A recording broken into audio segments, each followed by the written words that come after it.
부처. 불교의 창시자는 일반적으로 부처로 알려져 있는데, 부처는 특정 인물이 아닌 까닭은 사람을 의미하는 일반 명사다. 구체적인 인물로는 기원 6세기에 태어난 고타마 시타르타를 말한다.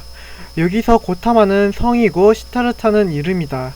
석가모니라고도 부르는데, 이는 고대 인도의 부족인 석가족에서 태어난 성자라는 의미이다. 뭔가 복잡해 보이지만 정리하면 간단하다. 만약 X씨가 참선을 통해서 깨달음을 얻으면 부처가 될 수 있지만, 아무리 노력해도 고타마 시타르타나 석가모니는 될 수 없다. 이 둘은 그저 고대에 살았던 개인의 이름의 명칭이다. 시타르타는 지금의 네팔과 인도의 국경 근처의 샤키야족이 작은 나라의 왕자로 태어났다. 어머니인 마야 부인은 출산이 가까워짐에 따라 해산을 위해 당시 전통대로 고향으로 가고 있었다. 그러던 중에 산통이 시작되었고, 룸빈이 동산에서 시타르타를 낳게 되었다. 탄생 이후에 히말라야 산맥에서 예언자 아시타가 찾아와 왕에게 말하기를, 만약 석가가 왕이 된다면 전 세계를 통일하는 왕이 될 것이고, 출가하게 된다면 깨달은 자가 될 것이라고 예언했다. 성장하면서 시타르타는 궁궐 안에 안락하고 편안한 생활만을 누렸으나, 어느 날 성 밖으로 외출하면서 고통스러운 삶의 현실을 직시하게 되었다. 사람이 힘들게 노동해야 먹고 살 수 있음을 알았고, 늙고 병들고 죽어가는 모습에 충격을 받았다.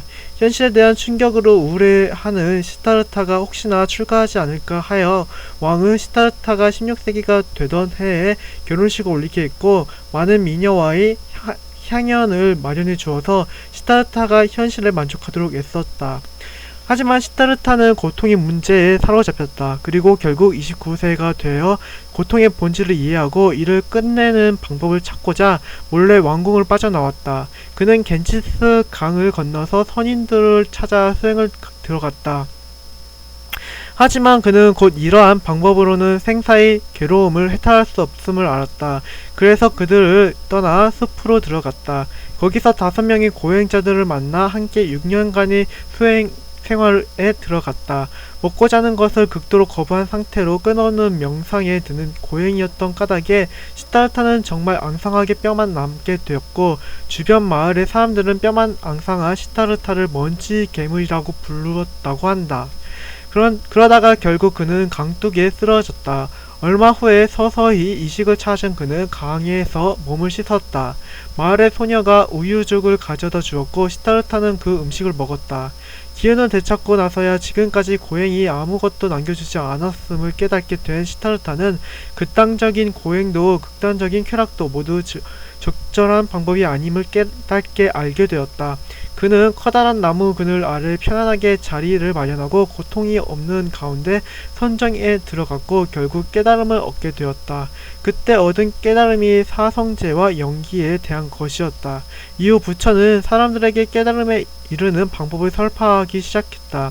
이때부터 인도 각지를 돌아다니며 45년의 긴 세월에 걸쳐 설법과 교화를 계속하여 80세 고령이 되었다. 파바라는 마을에서 받은 공양에 문제가 있었다. 그는 이지를 앓으면서 점차 유독해졌다. 부처는 최후의 목욕을 마치고 숲으로 들어가 머리를 북쪽으로 향하고 발을 포갠 다음 누웠다. 습하는 제자들에게 모든 것은 헤어지게 되어 있다는 설법을 상기시킨 후 마지막 가르침을 설파하고 입적했다. 티베르트 불교. 불교는 한때 인도에서 빠른 속도로 전파되어 갔지만 9세기 이후부터는 힌두교에 밀리기 시작했고, 11세기에는 이슬람의 침입과 함께 탄압의 대상이 되었다. 결국 13세기 말이 되면서 불교는 인도에서 거의 자취를 감추었다. 그럼에도 불구하고 불교는 여러 분파로 나누어지며 티베트, 중국, 한국, 일본으로 전파되어 갔다. 불교의 분파는 일반적으로 대승불교, 소승불교, 그리고 금강승으로 구분한다. 그중 개인이 깊은 깨달음을 강조하는 서승불교는 동남아시아로 전파되었고 대중들이 해탈을 고려하는 대승불교는 동북아시아로 전파되었다. 그리고 밀교적 형태를 가진 금강승은 티베트로 전파되었다. 티베트는 초기 불교의 모습과 부처의 가르침이 요체를 잘 보존하고 있는 유일한 나라로 평가되고 있다. 티베트의 불교를 전파한 인물은 파드마 삼바바로 8세기 티베트의 통첸 간포왕이 인도의 출가 수도승이었던 그를 티베트로 초대하면서 티베트 불교가 시작되었다. 파드마 삼바바는 108개의 경전을 썼다고 알려져 있는데 이 중 서양에 알려지면서 영향을 미친 것이 티베트 사자의 서다. 원래 제목은 티베트어로 바르도 퇴돌인데 바르도는 중간이나 사이를 퇴돌은 해탈을 의미한다. 티베트 사자의 서에 따르면 사람이 죽은 다음에 환생할 때까지 대략 49일 정도를 삶과 죽음 사이인 바르도에서 보낸다. 이 책은 죽음의 순간에 한번 듣는 것만으로도 윤회에서 벗어나 해탈에 이를 수 있는 방법을 설명한 사후 안내서다. 바바는 깊은 명상 속에서 이를 깨달은 후 이 책을 썼는데 청기를 누설하는 내용이었던 까닭에 아직은 때가 아니라고 생각하여 비밀스러운 장소에 책을 숨겨둔다. 그리고 600년이 지나 이 책이 세상에 알려진 것이라고 예언한다. 실제로 1400년 무렵에 발견되어서 티베트인들에게 널리 읽히게 되었다. 티베트 사자의 서에 따르면 죽은 이는 죽음이 찾아온 그 순간 빛을 보는 단계로 죽음의 과정을 체험한다. 우선 죽은 자는 매우 혼란스러운 정신상태를 갖는다. 이때 평화로운 만다라나 분노하는 만다라를 만나게 되고 개인은 환희와 아니면 공포에 휩싸이게 된다. 하지만 티베트 사자의 서에서는 이러한 환희와 공포는 단지 자신이 마음에서 기인하는 환영일 뿐이므로 여기에 압도되지 말 것을 당부한다. 만약 이러한 격정적인 감정에 휩싸이면 다시 윤회하게 되고 이를 극복해내면 해탈에 이를 수 있다는 것이다.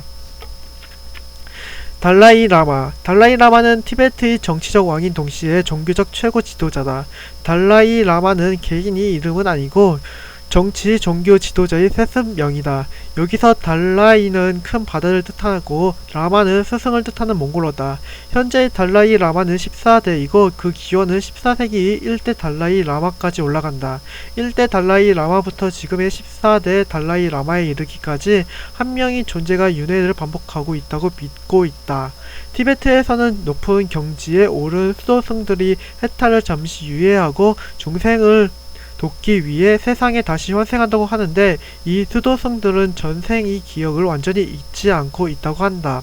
이렇게 태어나는 특별한 존재를 살아있는 부처라는 뜻의 투쿨 혹은 림포체라고 한다. 달라이 라마도 그 중 한 명으로 티베트인들은 그가 관세음보살의 화신이라고 생각한다.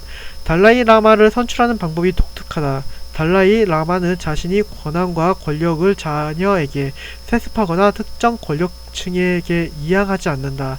전대의 달라이 라마가 업적하면서 다음 달라이 라마가 환생할 곳을 지목하면 이후 신하들이 그 지역으로 가서 환생한 달라이 라마를 찾는 전통을 갖고 있다.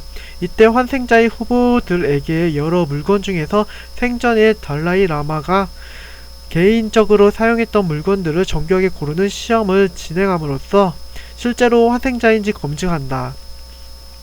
현재 14대 달라이 라마의 본명은 텐진 갸초로 1950년대에 중국 공산당이 티베트 지역을 무력으로 점령함에 따라 인도로 망명했다. 다람살라 지역에 임시정부를 세우고 티베트의 독립운동을 전개하고 있는 중이다. 독립운동의 방법으로서는 비폭력 노선을 견지하고 있어서 1989년에 노벨 평화상을 받기도 했다. 지금도 티베트 내에서 중국의 감시와 검열로 달라이 라마를 지지하거나 언급하는 것이 통제되고 있는데 그럼에도 불구하고 티베트에서의 정신적인 영향력은 절대적이라고 한다. 최종 정리. 과학과 기술의 최첨단을 살아가고 있지만 이와는 무관하게 종교는 아직도 인류에게 가장 중요한 진리관으로 자리잡고 있는 듯하다. 개인에게 종교는 매우 민감한 영역인 까닭에 합리적 이성과 관용적인 태도를 가진 사람일지라도 자신이 신념과 충돌하는 다른 종교에 대해서는 배타적으로 행동하고 애써 가치를 절하하려는 태도를 보이기도 한다. 물론 이런 태도가 반드시 나쁜 것만은 아니다. 자신이 신념을 지키고 유지하려는 태도는 자신이 삶의 일관된 방향성을 만들어내고 마음의 평화와 안정을 가져다 준다. 다만 자신의 신념을 지키려는 태도와 다른 종교를 애써 보지 않으려는 태도가 동일한 것은 아니다. 자신이 신념과 믿음의 진정한 가치는 다른 가치들과의 상호 비교를 통해 이해될 수 있다. 다른 가치들은 무지히 베일로 덮어두고 자신의 신념이 깊이만을 반복해서 고려하는 사람의 삶은 맹목적이고 단편적이다. 우리는 지금까지 종교를 구분해서 알아보았다. 종교는 크게 절대적 유일신교와 상대적 다신교로 구분되었다. 우선 절대적 유일신교는 말 그대로 절대적 창조주를 신으로 상정한 종교였다. 특히 구약 성서를 그 근간으로 하는 유대교, 그리스도교, 이슬람이 여기에 속한다. 이들 종교에 등장하는 야훼, 하느님, 알라는 모두 특정한 이름을 갖지 않는 절대적 신 그 자체이며 아담으로 시작해서 노아, 아브라함, 모세로 이어지는 이스라엘 민족의 유일신을 의미한다. 다만 이 세 종교는 구약 이후에 등장하는 인물들에 대한 평가에서 차이를 보였다. 유대교는 구약 이후에 메시아가 아직 등장하지 않았다고 주장하고 그리스도교는 신약이 근간이 되는 예수 그리스도가 메시아라고 주장한다. 반면 이슬람은 예수는 한 명의 선지자일 뿐이고 마지막 예언자로서 무함마드가 왔다고 설명한다. 이러한 차이에도 불구하고 이들은 공통된 신앙을 가지고 있다. 그것은 창조주로서의 신이 절대적이고 완전하며 인간과는 완벽하게 분리된 존재라는 것이다. 인간의 능력을 극단적으로 초월하는 신 앞에서 인간이 할 수 있는 일은 그의 영광을 찬양하고 그를 믿으며 그의 말씀을 따르는 삶을 사는 것이다. 이와는 달리 상대적 다신교는 초월적인 능력을 갖춘 신이 등장하기도 하고 그렇지 않기도 한 다양한 형태를 띠고 있으나 가장 핵심이 되는 것은 인간이었다. 상대적 다신교의 근간이 되는 베다와 그 결론 부분인 우파니샤드에서는 절대적 전체로서의 브라흐마와 개체로서의 아트만이 하나임을 깨달아야 한다고 주장했다. 자기 자신이 신적 존재임을 알아야 한다는 것이다. 이를 계승한 것이 힌두교다. 힌두교는 형이상학적이고 추상적인 베다 철학을 인도의 민속신앙과 결부해 대중들이 이해하기 쉽도록 신화적 인물들을 설명했다. 그런데 힌두교에 등장하는 수많은 신은 개인이 선호에 따라 믿을 수 있고 그렇지 않을 수 있는 존재였다. 정말 중요한 것은 신과의 관계가 아니라 개인의 깨달음인 것이다. 이후 베다와 힌두교의 비현실적이고 이상적인 가르침을 비판하고 현실의 고통을 제거하는 데에 집중해야 함을 설파한 불교가 등장하면서 더 이상 신은 인간 삶의 문제에 개입하지 않게 되었다. 삶의 고통을 직시하고 원인을 제거하고 깨달음을 얻어 궁극적으로 해탈해야 하는 존재는 인간 자신이며 그 누구에게도 의지할 수 없다. 초기 불교의 모습을 이어받은 티베트 불교 역시 인간의 죽음과 환생의 문제를 스스로 해결할 수 있는 가능성을 제시한다. 누구나 언젠가는 수행과 깨달음을 통해 윤회를 멈추고 스스로 해탈해야 하는 존재인 것이다. 베다, 힌두교, 불교는 세부적인 차이에도 불구하고 공통된 신앙 체계를 가지고 있다. 그것은 개인이 깨달음을 통해 초월적 존재로 나아가야 한다는 믿음이다. 이러한 신앙 안에서 개인이 할 수 있는 일은 수행하고 정진하고 끊임없이 삶을 성취하는 것이다. 회의주의적인 종교는 가능하지 않다. 종교에 대한 회의주의적 태도는 철학과 과학의 영역에서 발견된다. 구체적으로는 무신론, 유물론, 경험주의, 논리 실증주의, 과학주의가 있다.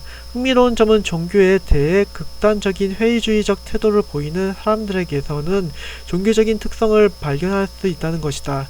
철학과 과학이 신앙과 믿음이 대상이 되는 것은 위험하다. 그것은 일부 배타적이고 독단적인 종교만큼이나 개인을 편협하게 만들 가능성이 있다.